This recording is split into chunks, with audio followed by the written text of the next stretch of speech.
do you think purpose is so important for us to talk about today? I believe that purpose is a foundational component to a man's life.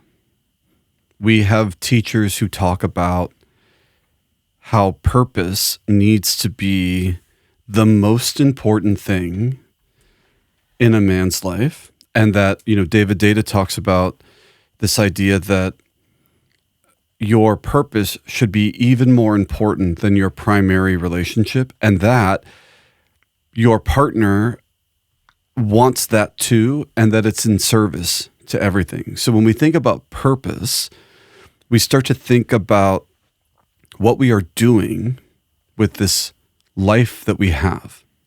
Now, we can talk about reincarnation or whatever, but if we were to assume that we only have one life, and how do you want to experience your life? How do you want to engage in your life and with the people with whom you share your life? These are very important things to consider, because if we only have one, then this is the time. And so for men to wrap their head around what their purpose is, what their mission is in service to that purpose, and what their intentions are, it creates a framework in how you try to live. So purpose, though, still sounds a little vague and abstract to me. Mm-hmm. And before stepping into this recording, I did a quick Amazon search. And an Amazon search for books with the title of purpose in them. Got it. And the results was an infinite scroll. At one point, I think I saw 200,000 results. So this is a topic that has been written about by many, and I think it's because it is such a big, vague, abstract term. So how do we even define purpose? Well, based on what you just said, I think it's important to recognize that I think I have my understanding. I think you have yours. I think that all of my teachers have theirs. And so what we're about to discuss isn't necessarily the agreed upon definition, or that there might even be numerous definitions that we agree upon. But in this moment, the thing that I've come into contact with most recently that has resonated is this idea that purpose is a lived experience. I think as an American person, I thought that purpose was a fancy way of goal setting. But recently I've come into this idea that purpose is the experience of purpose is the experience of deep love, of fulfillment, of satisfaction, of connection, and that experience is had congruent with your core values. And so when we think about purpose, we think about purpose is this lived experience, and then I take that and then I try to aim my life in pursuit of that lived experience. So maybe a framework for fulfillment is a phrase that I heard you say, that purpose gives us a framework or kind of a blueprint to follow in pursuit of fulfillment. And maybe it's in pursuit of meaning, of a long-term goal, something that has purpose. It gets tricky. But that goes beyond yourself. That starts to you start to seek meaning outside of yourself. So this isn't about self-fulfillment or personal growth necessarily. Those can be components of it, but it's about moving beyond the self and serving beyond self and connecting to something bigger. I think it can be. Mm-hmm. I think we're on the precipice of a slightly different conversation, because I think that is often true, but I don't want to confuse people. So okay, so let's break that down then. Yeah, so if you've probably had this experience, I definitely have, of a day you get home and you're exhausted. You've done all the things, but there's something running through you that is alive and nourished and satisfied and content and all of these things. I believe that experience, when I've had it is an indication that I have been connected to my purpose. So for me, that is, because purpose is not a goal, that is in service to something greater than myself. I don't feel comfortable in this moment suggesting that that's always how it is for every person, but it has been that for me. Mm-hmm. But can we agree that purpose is different than accomplishment or striving for what we see as traditional Western success? I think we need to. I think it's imperative. So, we can set goals and we can try to achieve goals and we can feel good when we do that. And the setting and achieving of goals, I think, can be in service to our purpose, but we have to be careful to remember that if we believe purpose is a lived experience, then there are things that we can do in service to that, but purpose is going to be a thing that we are going to want to continually experience over and over and over again. And a goal typically is finite. A goal is a thing I'd like to do. I'm going to work towards it, and then I do it. And then maybe you set a new goal in the same way that we can create new missions and we can constantly set new intentions or refine our intentions. I think our purpose is this experience of being lit up, of being fully engaged and feeling connected and fulfilled and looking for that experience. And aligning the tangible actions in our lives and the decisions that we make so that we can continue to have this lived experience, this fulfillment. So going back to the framework, it's the blueprint or the understanding of what it is that does bring that fulfillment. And it's going to be different for every person. Right, that's our purpose. That's our purpose in this life, is what brings us that specific feeling, and knowing how to align the tangible actions of our lives to that. So I'll share a story. I moved to New York City when I was 18 years old because I wanted to be a professional dancer and Broadway performer. And for a big chunk of my life, 18 to 31, that was my pursuit.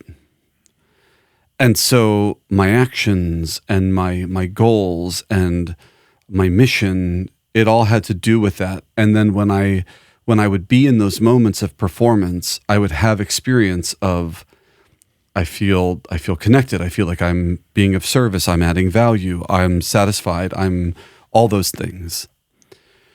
Well, things in my life have changed, and since then I've become a yoga instructor, and then I've become an acupuncturist and a men's coach, and now a small business owner.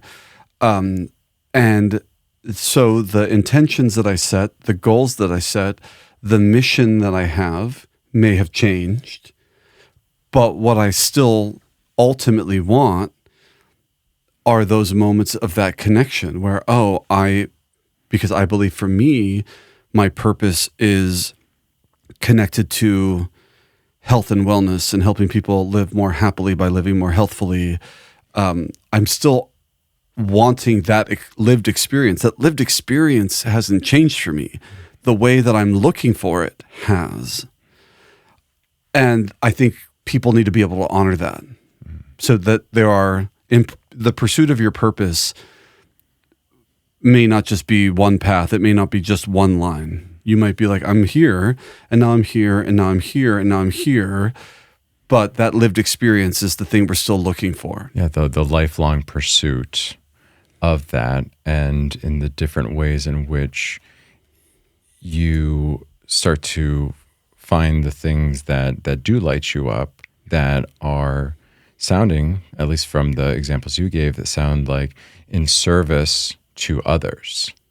There is a component of self there, of like, in order to be of the best service to others, you do have to accomplish some things for yourself. And there is self-growth and accomplishments and goals that you must attain in pursuit of this devotion to something outside of you. Yeah, and you're using the word devotion. I like that. I think we need to bring in this idea of devotion or of care, because I think many of us can also relate to the idea of having been engaged in a task, for a few hours or for a day or for a weekend, and we did a great job, but we didn't really care about it. And how different that feels from the moments when we are fully engaged in something that matters deeply. And then the pursuit of that, the practice of that, like the tug and pull of that, like the good days and the bad days, and but this thing that keeps you going through those bad days, because there's this thing, right? And that was certainly true for me as a dancer. There were definitely days where I'm like, I'm tired, or the class didn't go well, and I'm like, I'll never make it. But something brought me back the next day. Be like, I'm gonna try again. Where with other things, if I didn't care about it, you'd be like, well, I'm not good at that. I don't want to do that. There was something. So I think that's care or devotion, what you're sort of alluding to. And I think it's a really important component. And this is why we talk, for me, purpose has a component of core values. So if I'm feeling deeply connected, fulfilled, connected, loved, valued, all those things, but I have that feeling congruent with my core values. This will get us into integrity in a moment, but it's rare to feel that feeling when you're not in alignment with your values. Yeah, and I think that through this pursuit of purpose, it helps a man to start to identify his sense of self and really start to hone that relationship with self. So this is where, again, we go back, like the purpose is different than accomplishments and self gains and striving for that success. And it really, like, if you devote your life to only fame and fortune, how much meaning are you going to get from life? Not saying that in that pursuit of fame and fortune, you're not going to develop certain things, and you're not going to, you might start to identify those little nuggets, those little pockets of where you feel the most fulfilled. And I think that's where you start to find your sense of self and how what you do in life brings meaning to your life and brings you that energy to keep going, to keep pursuing, to keep moving forward. Well, I think that it's dangerous for most of us, and I'll speak for myself, if I only ever have value when I accomplish the things I hope to accomplish, and I accomplish them as well as I wanted to accomplish them, then I am setting myself up for, at minimum, moments of failure and disappointment. I think the practice of purpose opens us to the possibility that maybe my inherent value isn't dependent upon whether or not I can create or achieve or accomplish this thing right now in this perfect way every time. Right. So I think, one thing that goes to mind, that jumps to mind to me, is this idea of like, let's say a successful man with a family, but how he might feel playing with his child for 30 minutes. There's not a lot of accomplishment, like there's no like check coming or promotion coming or, badge, chances are it's going to happen, like noticed maybe by a very few number of people, but you might still walk away feeling kind of incredible about that time. And it's like, well, then is it less valuable because it isn't like an accomplishment, a check on a list? And I think that's what we're striving for, that like, well, that lived experience of like deep connection and value in that. Yeah, and I've definitely fallen victim to that of like tying my own value to that of accomplishment, of like the perfect career, the perfect apartment, the perfect boyfriend, like all these things, like, trying to strive for something that I do that too. And I think that is a really big part of the queer experience. I think that a lot of queer people, LGBTQIA2S plus people felt a sense of shame, the sense of I'm not good enough. And we became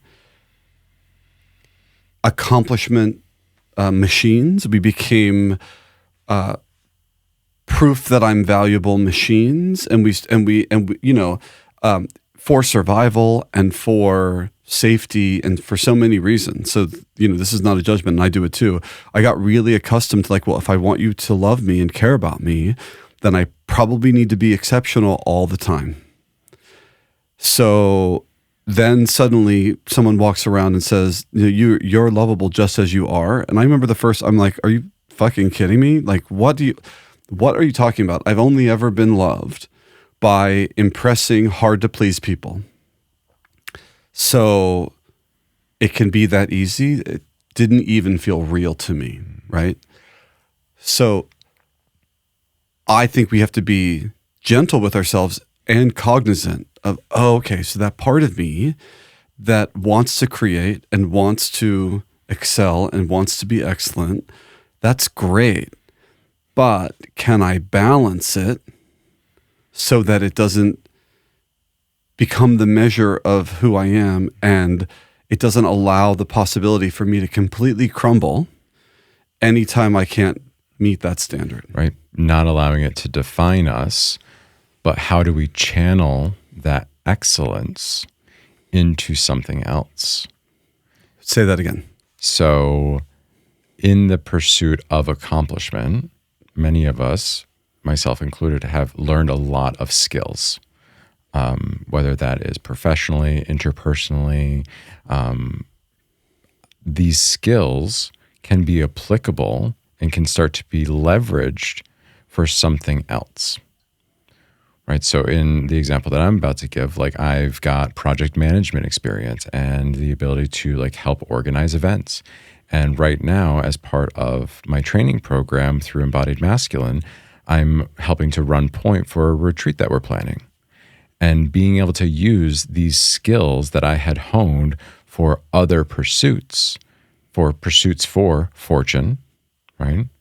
And accomplishment and promotion and attention, I'm now able to use in service of something bigger than me. And I get to align with something that I really believe in. And so now I get to use these skills and these tools that I had been using for personal growth and personal gain, now for something bigger that brings me fulfillment. Right. So I'm just about to quiz you. So the skill set stays the same. The context is different. Mm-hmm. How will you know that whether or not it is connected to your purpose? When I end a day and I'm tired and I've accomplished so much through the day. Accomplished. I've checked a bunch of things off the to-do list, mm-hmm. right? The tactical things that were in my life, were they in service to a purpose? Did they serve a purpose? And that is a very specific feeling of like going to bed, not just like feeling accomplished, but like resting that like, yeah, like I'm I'm doing something more. Well, you said the answer. You said the answer, and then you went back and you ran it through a different filter of accomplishment. Originally, you said fulfillment. So I think this conversation is highlighting it doesn't matter how many things you checked off the list, right? That's the old way of thinking. To be like, I'm allowed to feel good if I've checked everything off my list or 95% of all my list or, whatever. And instead it's like, no, if you can take that skill set and direct it towards a pursuit that when you're done, you feel a deep sense of fulfillment, satisfaction, connection, deep love, devotion. That would then indicate purpose as I see it. And as I'm experiencing it. Right. I just want to highlighting, I not to put you on the spot, but to highlight that because I do it too. It's still so easy to fall into this idea of like, well, purpose has to do with accomplishment. Purpose is a fancy word for goal. It isn't. As I understand it, it is not. And we're allowed to have goals, and we're allowed to have mission, and we're allowed to have intention. But our purpose is this thing. It's a lived experience, and that we are aiming to live. And this is why we have an intention. Like my intention is maybe to be present. Why? Because presence allows me to have this lived experience. My intention might be to show up fully. Why? Because when I show up fully, I have this lived experience of my purpose. My intention might be, and then fill in the blank. Why? Because ideally, that whatever that intention you set for whatever the context is, it can be an intention for a class, it can be intention for the day, for a retreat, for a week, for a year. But whatever the intention is, it's in service of finding and attaining that lived experience. Because from that lived experience, I have found is the greatest version of ourselves from which to share. Absolutely. And I think something that I'm noticing is that as I'm discovering where in my life I do feel the most fulfillment, it is a very organic process at this point. Some of it is not intentional. It's discovery. I'm just discovering and listening to what makes me feel that fulfillment. And it's through that and building awareness around that and reflecting at the end of the day of like, how fulfilled do I feel based off of what was on my to-do list or what I did accomplish, regardless of the number on there, the number of accomplishments. If I start to identify those, then I can be more intentional with my life. Yes, I think it's important for us all to remember that this idea of purpose as a lived experience that we are looking to attain and kind of and engage from is really new. And so it will take practice. It will require us to do the work I feel like you were just speaking to, trying some things, asking the question, well, do I feel fulfilled, or do I feel that sense of I know that the people around me are going to they're going to pat me on the back or applaud me for having done the thing they think I should do, right? So most of the people listening to this podcast, myself included, are going to have to do a slow discovery process of, well, what are the things that bring me to that place? And that can be a growing list, a discovery. And we have to be patient with ourselves when there are moments when, I feel a way. I feel, let's just like some version of, I don't feel great because I didn't accomplish a thing. And then allow ourselves that feeling and then investigate it and be like, well, am I feeling a way because I wasn't acting in congruence with my intention, mission in pursuit of my purpose? Or am I feeling this way because there's a cultural expectation on me that I haven't upheld? And so I am now vulnerable to external disappointment that I'm going to have to metabolize and hold. Where are you out of misalignment? Something's not aligned, and discovering where that misalignment is happening can help us with setting of the intention of like whether or not I'm going to pursue something or not. And again, connecting it to the core values, like what is it that I truly believe in? What am I most passionate about? What are some of the things that are like my non-negotiables in life? Yeah, I want to pause with that. Like, I want to ask you for more clarity about what you mean by misalignment. And the reason is because I do want to honor that we live in a world where most people are still going to think about accomplishment as a very admirable thing. So a person who's looking to understand their purpose and try to live their purpose still has to contend with, well, my boss, my wife, my husband, my kids, my whomever that important person is, might still meet you with this other, paradigm of understanding. And you're going to have to manage that. Like our pursuit of our purpose as we understand it isn't going to stop people from projecting onto us their expectations of who and how we should be. So wanting to be really mindful about that because it will be part of the practice. Yeah, and when I said misalignment, it was more about that internal feeling that you were referencing of like when something feels off, right? When if you don't accomplish it, what does that feeling create inside of you? Or if you're not in alignment to, right? Like that's what I meant by misalignment. It's that feeling that like, oh, something's off, right? I did something that didn't bring me that sense of fulfillment. So there's a little misalignment of my action, my behavior to that purpose, that thing that's bringing me that fulfillment. Is that a little bit more clear? A little bit, but I think that I would, if I'm understanding you, I think I would shift it just a little bit to say that we need to be asking ourselves if we are in alignment.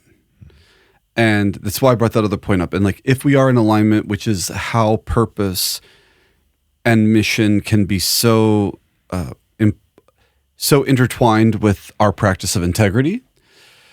But, the example that I just gave, if a person has done a bunch of stuff, but they're in that place of uncertainty, the questioning of, well, why am I uncertain? Am I uncertain because I was misaligned with my purpose and my mission and I am out of integrity?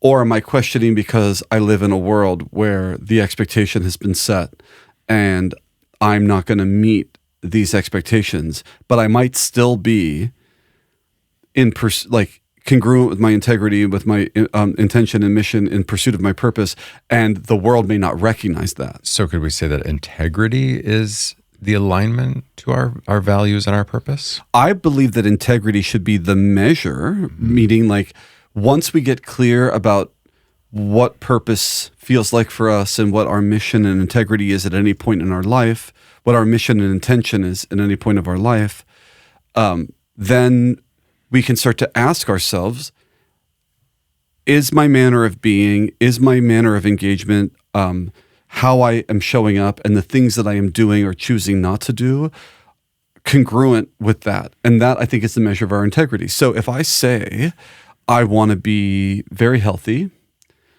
and that's important, and then I'm doing a bunch of stuff that isn't in alignment with that, then I'm out of integrity. Got it. So I'm gonna take a stab at putting together a framework here. Okay. Yes. So here you heard it on the circle first, everyone. Purpose. We know that we are living a life purposefully, full of purpose, if we can experience that beautiful, joyous, luscious feeling of fulfillment. That regardless of what, we accomplish through the day, we have that sense of fulfillment. And connection. And then we bring attention and awareness to those things that we were accomplishing or things that did lead to that sense of fulfillment and connection. And we start to set intention. We start to become more intentional with the things that we are doing, the actions and the tactics of our lives, the projects we're working on, the people that we surround ourselves with. We start to become more intentional with that based off of the understanding of what's bringing us fulfillment. Then with that sense, we can start to incorporate integrity of saying, I know the actions and behaviors and things that I am choosing to work on that bring me the most fulfillment and connection in my life. And when I'm not pursuing those things, then I have to start bringing into consideration my integrity and how much I'm showing up with integrity in those things that do bring me fulfillment and lead me towards my purpose.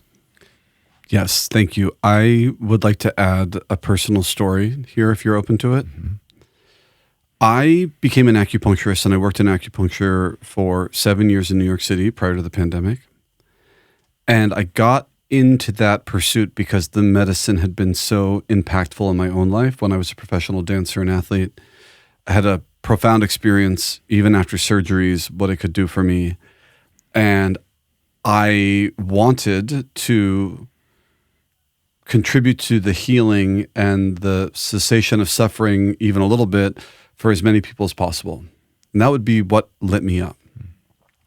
And then I was working in this office with a lot of incredible people, but with a lot of like type A New Yorkers, you know, and I had a wide array of patients, and many of them would be like, I don't want to change like what I do or how I do it. I don't want to do that stretch. I don't want to do that exercise. I don't want to eat differently, and I don't want to take those herbs. I want you to make me feel better. So put a needle where I point to, and that's what I want. And I'll see you every week. And I had a feeling often at the end of those sessions, like how that felt. There were other people, and one patient in particular, this amazing woman who was going through breast cancer treatment, and she was my first solo breast cancer patient. I had treated other breast cancer patients previously, but this was the first time she was my patient. She started with me. Solo meaning no other acupuncturist was working. Right. I didn't take her from my boss or from other, in a public clinic. She came to the practice. She found me, and I was working with her. And I don't want to get into the weeds about chemo and radiation and all that kind of stuff. That's a different topic for a different podcast. But I remember one time she said to me when she was at the height of her treatment, she looked up at me, and we had a great rapport. I actually really like this person a lot. And she said, she's like, now that we're at this concentration of my treatment, this acupuncture is only giving me about 90 minutes of relief from peripheral neuropathy, the sort of pain in her feet and her legs. Whereas previously, before the intensity of the treatment really accumulated, she would get more than that. But she looked at me and she was like, but those 90 minutes are worth everything. And she left, and I remember thinking, I'm contributing to her feeling free and easier for 90 minutes. And I was floating. Lit up. It didn't matter. I wasn't thinking about how much money I made for that hour. I wasn't thinking about the insurance billing or none of it. I was like, this is what I fucking came to do. Versus some of those other clients that were you put a needle here, and you're probably in the back of your mind be like, paycheck, paycheck, paycheck. Well, I mean, just I remember thinking, I wasn't really thinking paycheck. I was thinking this isn't what I was wanting. And the moments, right, and this but what moment gets you through that? Yeah. Well, I mean, obligation, the wanting to, a whole bunch of stuff. But these other moments, that feels to me like a moment of purpose. To be like, oh, what I wanted was to genuinely help people. That's what I really wanted. And so the knowledge that I did, and I could see it in her too, like, oh, you are going to benefit from this, and I have somehow contributed to that. Like, it's priceless. It's like there's no check. It's a beautiful feeling. Yeah. It's a beautiful feeling when you can look at something that you've done and or be part of something that is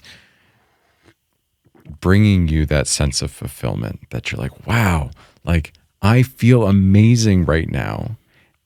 Because I think this is what I'm supposed to be doing. And the doing isn't just I'm supposed to be helping any particular patient or doing any particular modality. For me, it was like, I am here to help people live more happily by living more healthfully. That is my sort of my impossible goal, my mantra, And so when I do things that are congruent with that, it feels fucking amazing. And amazing in a way that's like, it isn't amazing like I just took a drug. Right? It's like, it's a different kind of, so it's not a chasing of pleasure. I want to be really clear. When we talk about purpose, we're not talking about chasing pleasure. Oftentimes, I think in my experience, pursuit of purpose has been fatiguing, like uncomfortable, but they're still worth it. But fulfilled, connected. So many of these things, that it's what can get you up in the morning. Yeah. Right? It's what can get you out of bed. Yes. And going, even if you are fatigued, right? If you can tap into it and be like, I'm going to see that patient today. Now, every person listening, I would love for each of you to think about the moment or moments in your life where you've had that experience. Now, it is possible that there's someone out there that's never had that experience. And to that, I say, I hope you can soon. Most people with whom I've met and talked, and my friends, my family, my clients, most people have had at least a few of those experiences. Go back, think about them. I know you probably remember them. What was it about them? Think about how you felt. Think about what you were doing. Start to think about the constellation of factors that brought you to that place. And then I would argue, start to try to bring that now into your life right now. Set the intention. Yeah. And make it a practice. Start to practice either looking for, understanding, or settling into what purpose is for you and the mission and intentions you need to pursue that. And then enjoy your life. Yes.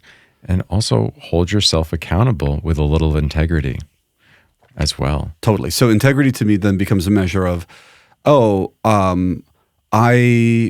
let's go back to an easy example of like, I want to be really healthy. I want a fitter, more muscular or sexier body, and then 2 weeks in, you're like, well, I have the choice to like uphold my commitment to myself and go to the gym, or my friends are all going to go have pizza and beer. By the way, this is not an anti-pizza and beer podcast. I think there's a place for that. But the question becomes for the conscious man, am I in integrity with what it is I said I wanted? And how I want to be and who I want to be and how I want to show up. And so I would push a little bit on that. Go ahead. If I'm in pursuit of something only for myself, then I can, as long as I would say like, is in that pursuit of like health and fitness, is it serving something more? Absolutely it is. Like and this is like, it absolutely is. And I want everyone to hear this. When I was in my yoga teacher training with my teacher, Narayani, her name is Nicole Nichols. She's an unbelievable yoga teacher with Jivamukti Yoga. I was her mentor. I was working in one of her classes. I had an assignment. It did not go well. She said, what happened later? I said, listen, I was late and I ran here. I wasn't able to eat. I thought I was going to do my assignment earlier and now it happened later, and she was like, I'd rather you not come than for you to come with an empty tank. She's like, if you've got no prana, you've got nothing to give. So I want to push back really intensely, because I think there's this idea that health and wellness can start to be like this sort of selfish pursuit. And I suspect it probably can be, in the way that we could probably make anything a selfish or self-centered pursuit. But ideally, when I have a full tank, I can be more present, more of service, more giving, more loving, more compassionate, more patient, more fill in the blank of anything you want, if I am doing the things that I need to do. We talked about this in Circle last night. To be like, it's great that your intention is to be your fullest self for all beings, for everyone else. I'm like, but like, have you put in any time to fill your own tank in pursuit of that? Because if you don't, eventually you're going to break down, and it's going to come out sideways. Right. And then you're out of integrity, because now you are not behaving or engaging in a way that is congruent with your mission and intention in pursuit of your purpose. So I want everyone to listen, like, taking care of yourself can absolutely be selfish if that's the end goal. But it is so often an act of service. Just like boundaries, and like clearly stating your boundaries, taking care of yourself in a conscious, thoughtful, mindful way is almost always an act of service that benefits your entire world. It benefits every person with whom you come into contact. I have never left the gym or a spiritual practice, a yoga practice, a breath practice, and not felt more grounded and able. It's just, unless the rare occasion where I'm like, I have the flu and I should just be at home, right? Generally, it's like, when I do these things that fuel me, that nourish me, that give me what I need, that is the place from which I am more capable of engaging in ways congruent with who I want to be, who I intend to be.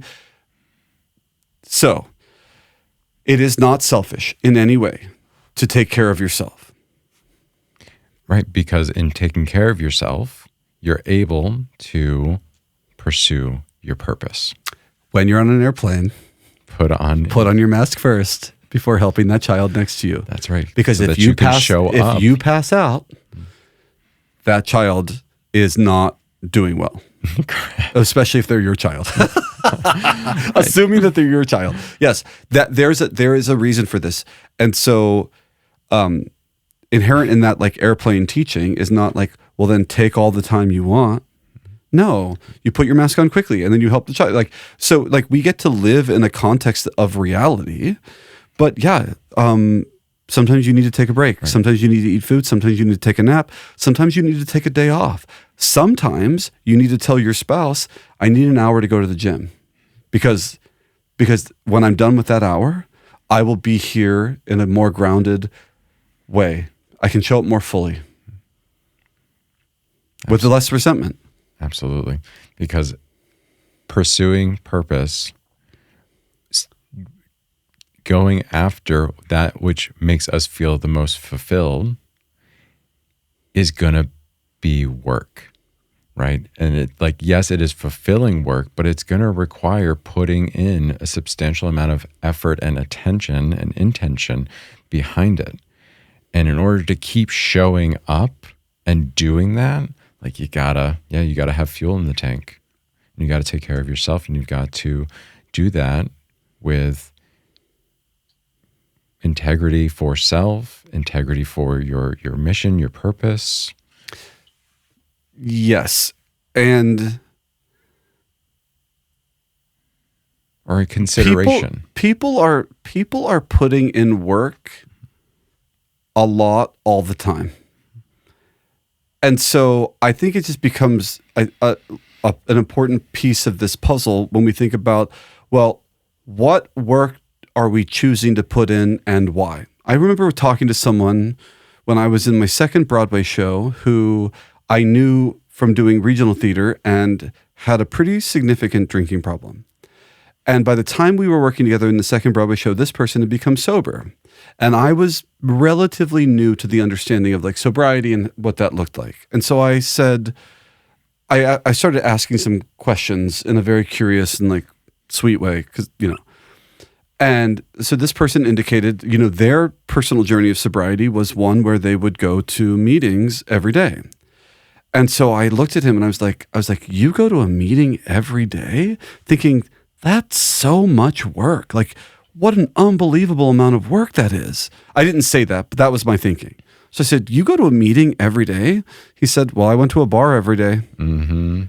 And it's just the way that we conceive it. It's like, oh, right, you took your valuable time and your energy and your money and you placed it in this way. That's work. Now we can choose to say that's relax. Like, it's all work, right? If we think about like the scientific definition of work, it's all work, right?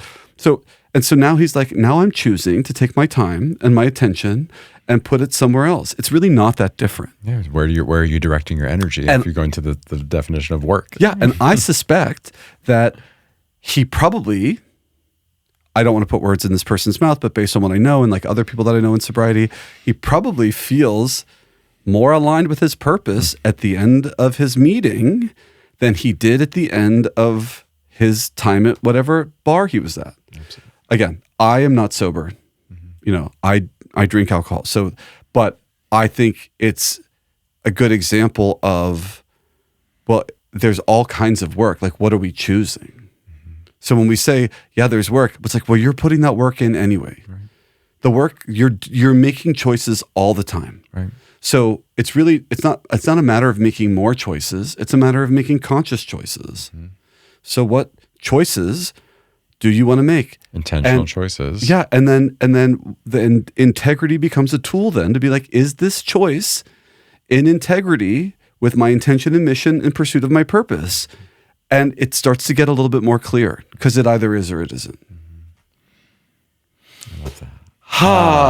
Okay. Yeah, this is a big topic, but I think we got there. I think we got to a place that I got fired up a little bit. Yes, you did. And I was feeling the I don't know, the energy. Yeah, because if we think about the purpose of why we're doing this podcast, yeah, is to bring a message, bring experiences that we've had to as many men, specifically queer men, as we can, to help bring them along this journey. Well, is that our purpose or is that our mission? It might be is our purpose to feel deep love, fulfillment, connection, satisfaction in doing work that is congruent. And our mission, one way that we do that is through having this conversation with the hopes that other men can then get clear about their purpose and have that same deeply lived experience from which they can serve themselves and their communities and their families more fully. Absolutely. And seeing it in real time, how you being in connection to that lit you up. That's right. It did. So this is episode 3. If you don't know me, I just got really excited, but it's because I love talking about this stuff, and I see what it can do for people. When I witness people living with greater ease, more comfort, more connection, more authenticity, and creating the life and the world that they want to live in, it makes me float. Much like when that woman told me that I was giving her, like, it just like, there is no check that I could take that would make me feel these moments. I think that is purpose. Beautifully said. Beautifully said. And with that, I think that the ground that we covered today barely scratches the surface. And I invite everyone here listening to think about what it is that lights you up. And I hope and I wish for everyone that you get a taste of that, even just for a moment every day, and that you can begin to really align your life to more of that. My invitation to everyone is to allow yourself the journey it takes to get clarity around this. Be gentle if this is the first time you've really thought about it, and allow yourself some play, some fun, some flexibility, and some patience in this pursuit. But know that there's gold at the end. So I feel very complete. I feel complete as well. Oh.